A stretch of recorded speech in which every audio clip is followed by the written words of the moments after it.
The glass didn't break when it hit the floor.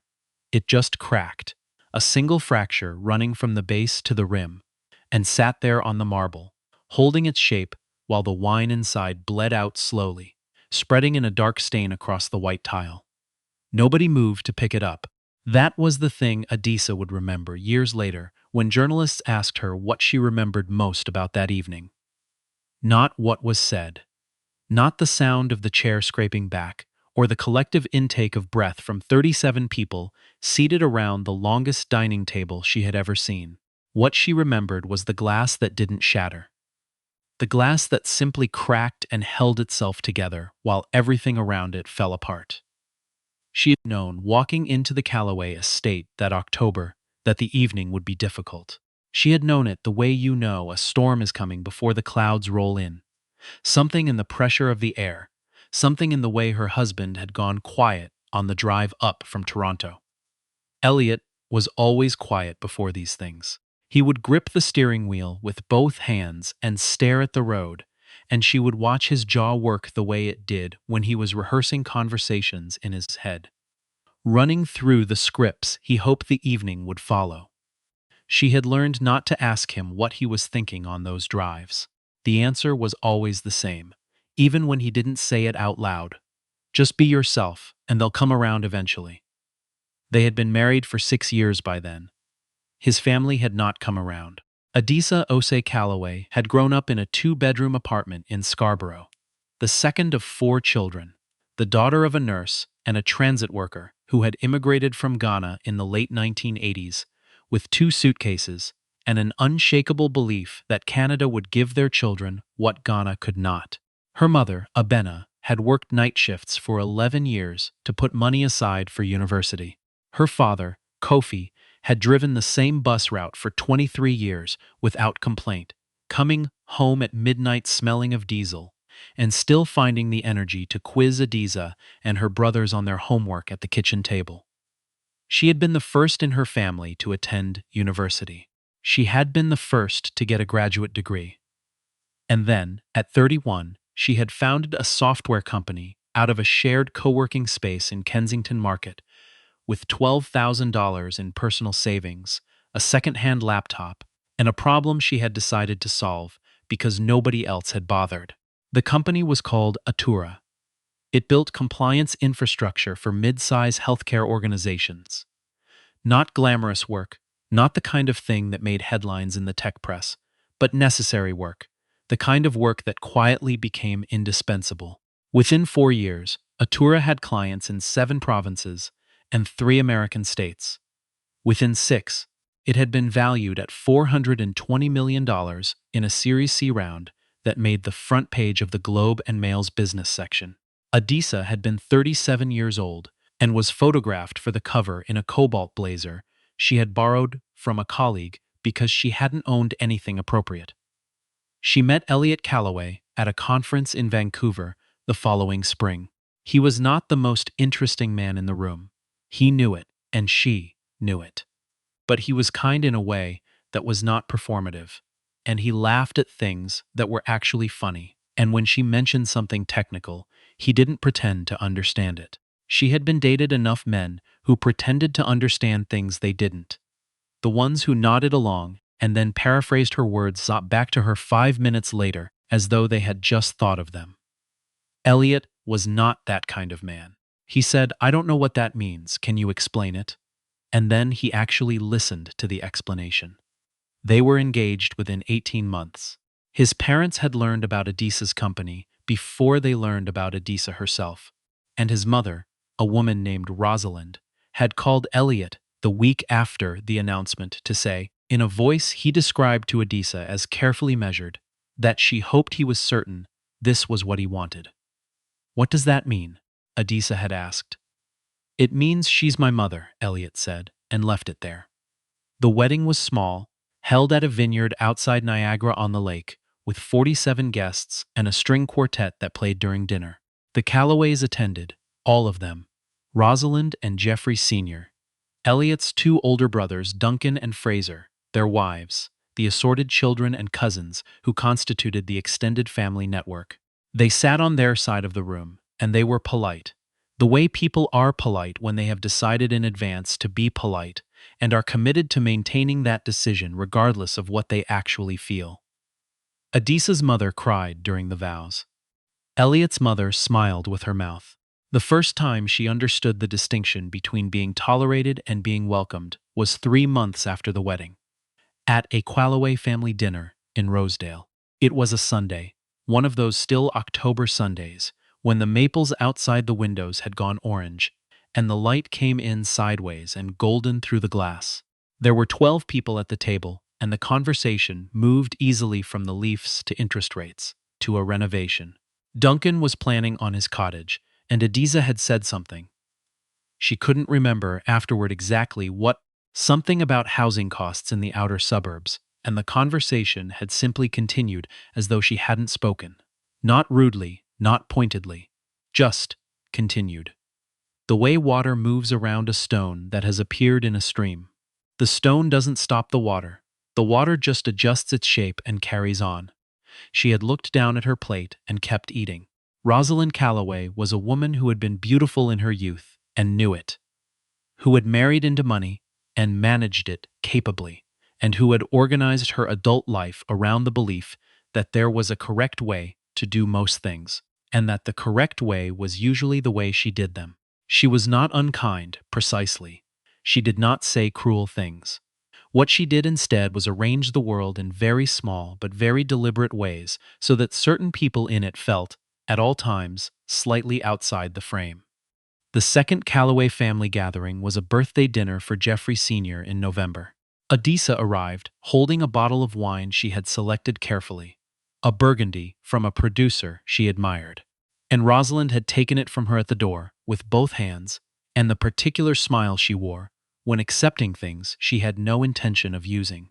And the wine had disappeared into the kitchen, and at dinner they drank a Niagara Riesling instead. It had been a very small thing. It was always very small things. By the third gathering, Adisa had stopped bringing wine. The family reunions were different.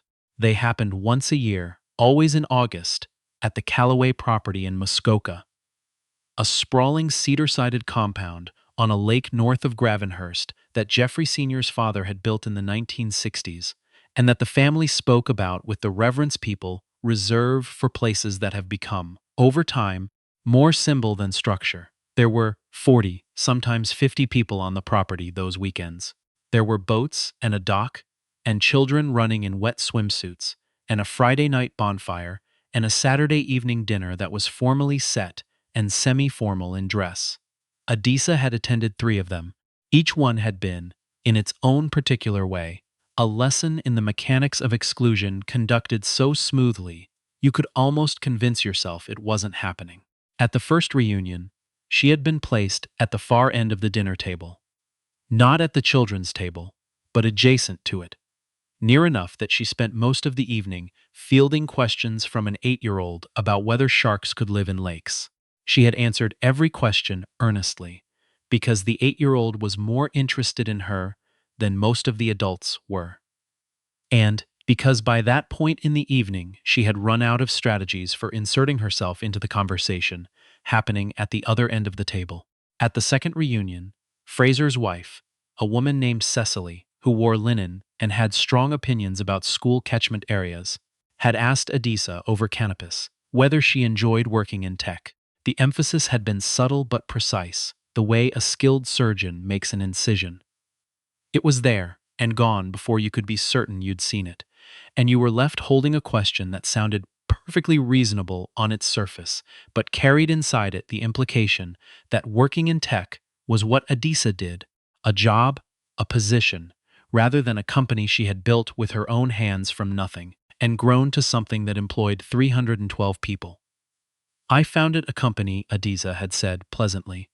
Right, yes, of course, Cecily had said, and turned to refill her glass. At the third reunion, the one that happened in the August of the 6th year of the marriage, the photographer arrived at 2 in the afternoon to take the annual family portrait on the lawn. Adisa had changed into the dress she'd bought specifically for the portrait. A deep green wrap dress that Elliot had said looked wonderful, and had come out onto the lawn with everyone else and positioned herself beside her husband in the second row. The photographer had arranged them once, and then rearranged them, and in the second arrangement, she had somehow ended up at the far left of the group, with Fraser's youngest son between her and Elliot, so that she was technically in the photograph, but only just standing at the edge of the frame in a way that was almost, if you didn't look too closely, if you were feeling charitable, accidental. She was in the photograph. She just looked like she might have wandered into it.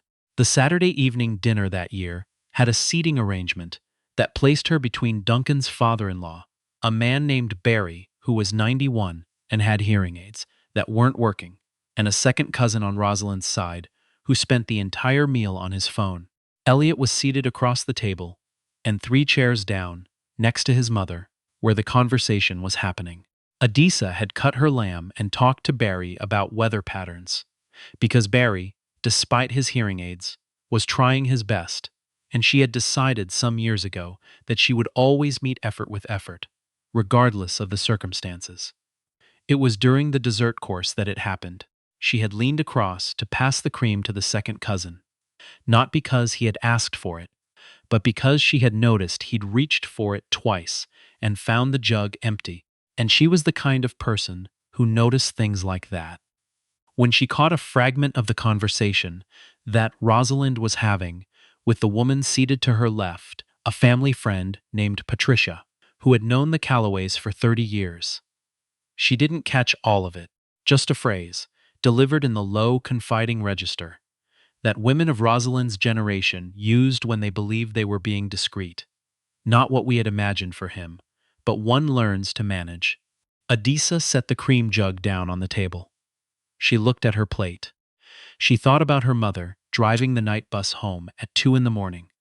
She thought about the spreadsheet she had built at 26 to track her savings, $200 a month. Month after month, the way a person builds a wall, one brick at a time, without being entirely certain the wall will hold. She thought about the year Atura had nearly failed, when the first enterprise client had pulled their contract 2 weeks before the payment that would have covered payroll, and she had sat in a parking garage in Mississauga at 11 o'clock at night and decided, quietly, that she was not going to let it end that way.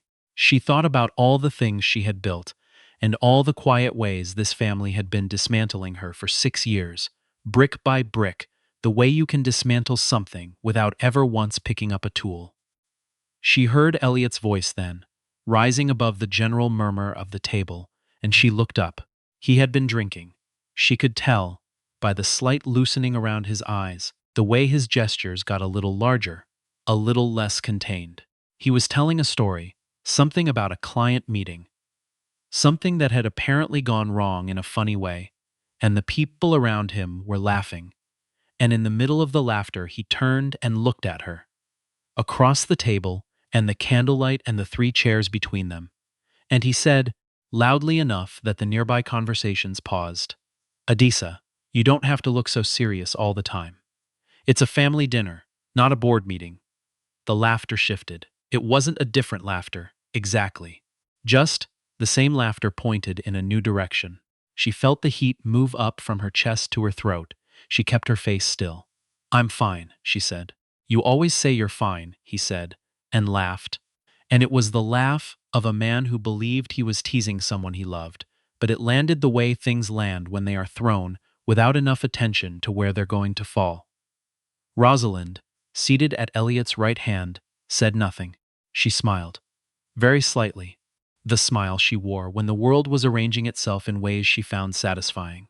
Then Elliot reached across the table, not toward Adisa, but near her, leaning past to take the breadbasket that was sitting in front of her. And in the leaning, whether from the wine or the angle or some combination of both, the back of his hand caught the side of her face. It was not a slap, not exactly. It was contact, sharp, unannounced, the hand moving fast and catching the cheekbone just below her eye. She pulled back. The wine glass in front of her rocked and went over, and she caught it by reflex, but not in time, and it fell, and when it hit the marble floor, it cracked, that sing-sackle fracture, stem to rim, and sat there bleeding red across the white tile. The table went quiet, not the polite quiet of people listening, the dense, held quiet of people who have just witnessed something they don't know what to do with. Elliot said, immediately, "God, I'm sorry, I didn't mean." And she looked at him. She looked at him for a long moment across the table, across the candlelight, across the crack in the glass and the spreading wine, and she saw in his face that he was already calculating, already moving through the steps of managing the moment, assessing the damage, figuring out how to smooth this over so the dinner could resume and everyone could pretend. She saw Duncan on his left, who said nothing. She saw Fraser across the table, who looked down at his plate. She saw Patricia, the family friend, who was studying something on the far wall with great concentration. She saw Geoffrey Sr. at the head of the table, who raised his water glass and took a deliberate sip. She saw Rosalind, who was looking directly at her with the particular expression of a woman who has been proven right about something and finds no pleasure in it. 37 people. Not one of them moved. Adisa stood up. She didn't push her chair back dramatically. She simply stood the way you stand when you have made a decision that is calm and final and doesn't require announcement. She set her napkin on the table, folded once, the way she always folded napkins, because her mother had taught her that the way you leave a table says something about who you are. She walked out of the dining room and into the hallway and through the front door and out onto the cedar deck that ran along the east side of the house. The lake was black in the dark and perfectly still, and somewhere across the water a loon was calling, that long trembling note that carries across water better than anything else. She stood there and breathed. Behind her, through the glass, she could see the dining room. She could see Elliot standing now, starting toward the door. She could see the others beginning to shift, the way people begin to move after an accident, unsure whether to help or simply to look. She didn't go back inside. She walked around the side of the house to where the cars were parked, found her own keys in her pocket. She had driven herself that morning, a decision she had made without fully articulating to herself why, and sat in the driver's seat in the dark for 11 minutes without starting the engine. Her phone rang. It was her business partner, Theophilus Addo Mensa, who had been with her since the Kensington market days and who called every Saturday evening to debrief the week, a habit they'd formed so early in the company's life that it had become simply something they did. She answered. "How's Muskoka?" he said. "I'm leaving," she said. A pause. Theo had been through enough Saturday evenings to read a great deal into 3 syllables.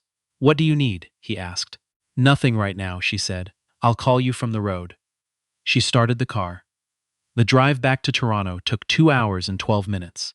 She spent most of it in the kind of silence that isn't empty, the kind that is full of everything you haven't said yet.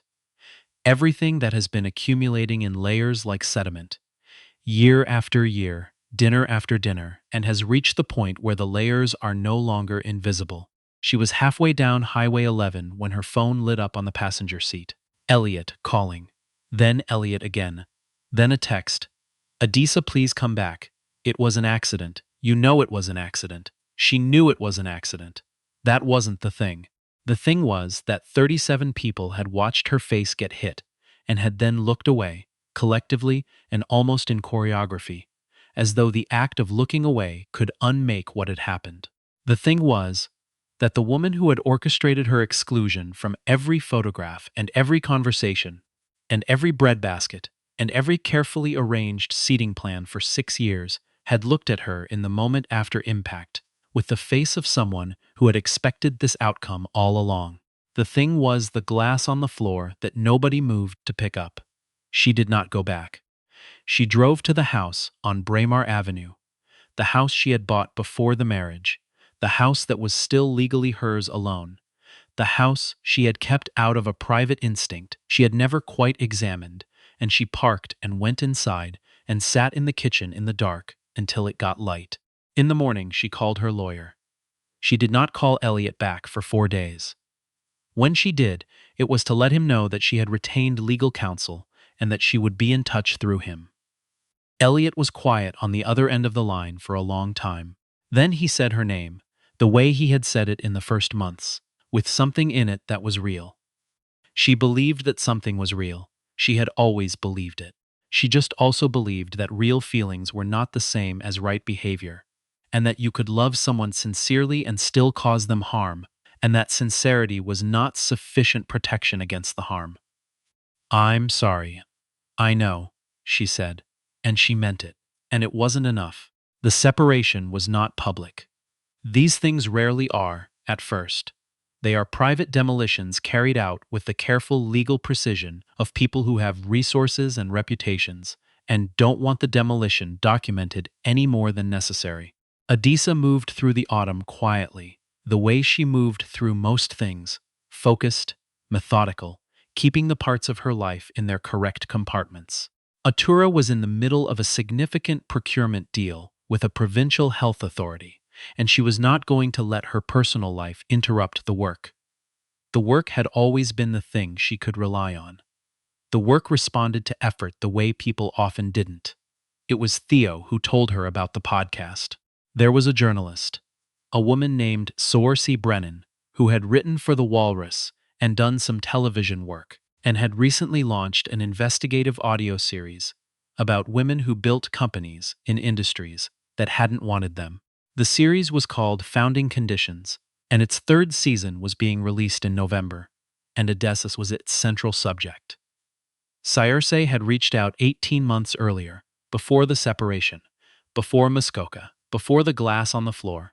Adisa had done 3 hours of recorded interviews across 2 sessions in the spring, and had then more or less forgotten about it, the way you forget about things you've consented to and then handed off. She had not heard the finished episodes. She had not paid attention to the release date. The Callaways had. She found this out later, in increments. The podcast had released its first episode on a Wednesday morning and had entered the charts within 48 hours.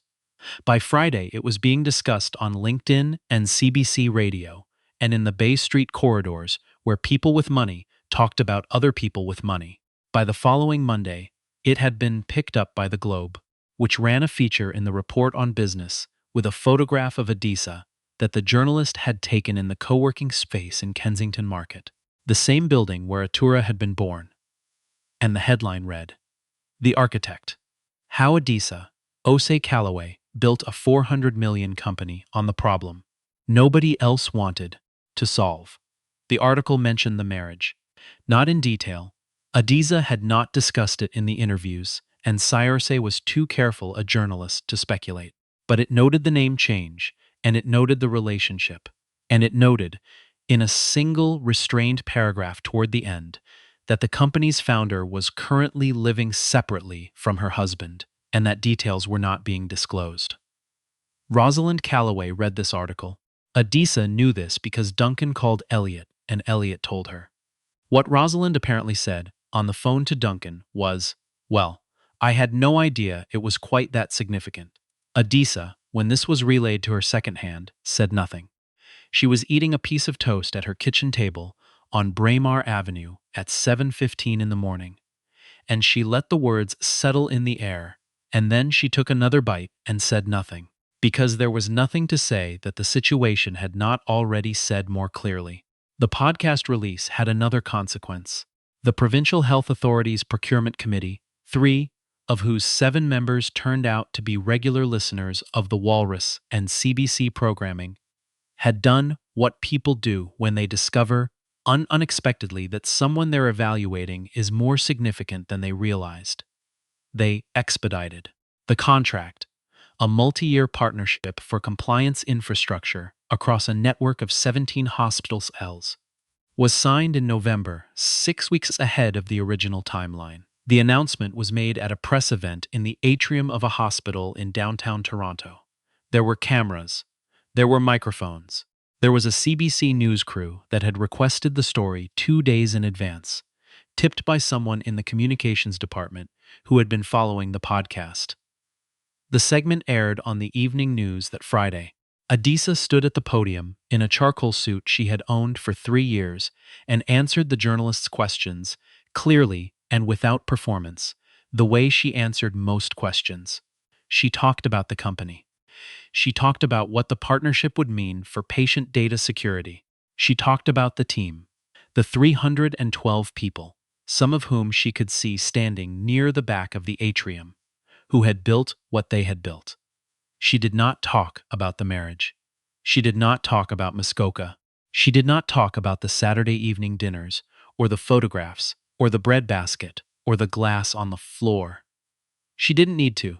The segment ran for 4 minutes and 40 seconds on the national broadcast. The journalist introduced her as one of Canada's most significant technology founders of the past decade, and noted the company valuation, and the provincial contract, and the podcast, and the Globe feature. The chyron at the bottom of the screen, in the standard white text on the dark band, read, Adisa Osei Callaway, founder and CEO, Atura Technologies. It was a Friday evening. The Callaways, like many families of a certain type in Toronto, watched the evening news. She learned what happened next from 3 separate sources. From Theo, who had heard it from a mutual acquaintance. From her lawyer, who had heard it from Elliot's lawyer. And eventually, some months later, from Elliot himself, who told her in the particular tone of a man who has arrived, slowly and with considerable difficulty, at an honest accounting of events. They had been at the house in Rosedale. Rosalind and Geoffrey Sr. and Duncan and his wife and Fraser and Cecily and one of the cousins, all gathered for the Friday evening ritual that the family had maintained for years. Dinner, the news, a little wine, the comfortable routines of people who have enough money that routine has become its own kind of luxury. The segment had come on without warning, the way news segments do. Rosalind had set down her glass. Duncan had stopped talking. The cousin had looked up from the dessert he was eating. Geoffrey Sr. had leaned forward in his chair. They had watched the 4 minutes and 40 seconds in silence. All of them. The same kind of silence that had filled the Muskoka dining room in October. That dense, held silence. Except that this time there was no wine glass cracking on the floor. No exit. No loon calling across the water. This time there was only the television, and the woman on it, speaking clearly and without performance, and the chyron at the bottom of the screen reading her name, and the number $400 million mentioned twice, and the CBC journalist describing her as one of the most significant technology founders in the country. When the segment ended, the living room in Rosedale was quiet for a long moment. Then Rosalind Callaway said, and this was confirmed by 2 independent sources. I didn't know. I didn't know any of it, which was, Adisa thought, when Elliot finally told her the most honest thing Rosalind had ever said about her. Not I'm sorry, not I was wrong, just I didn't know. Because that was the thing. The Callaways had looked at Adisa for 6 years. Had looked at her at Sunday dinners and August reunions and the careful rearrangements of photographs on lawns, and had seen someone who needed to be managed. Someone to be tolerated. Someone to be positioned, deliberately and consistently, just outside the frame. They had looked at her, and had not thought to look further. That was the mistake people made, sometimes, with the women who had grown up building things quietly, without asking for permission or recognition, the way her mother had built things. Shift by shift, brick by brick, $200 at a time, in the small hours before the world was paying attention. The world eventually pays attention. Adisa did not reconcile with Elliot. The divorce was finalized the following spring, and it was conducted civilly, because they were both people who had been raised to conduct difficult things civilly, and because whatever had broken between them had broken along the lines that had always been there, and neither of them had the energy to pretend otherwise. She kept the house on Braemar Avenue. She put a piece of art on the wall of the kitchen. A print she had found at a market in Kensington, the same neighborhood where it had all begun, where she had sat in the co-working space with her laptop and her $12,000, and decided she was going to solve a problem nobody else had bothered to solve. The print was abstract, mostly blues and greens, and it had cost her $40, and she loved it in the straightforward way. She loved things that were simply themselves. She was on the phone with Theo when the movers finished and left, and the house was finally, completely, just hers. How does it feel? He asked. she looked around the kitchen, at the print on the wall, at the light coming through the east window, the winter light, low and white and honest. Like the beginning of something, she said. And that was exactly what it was.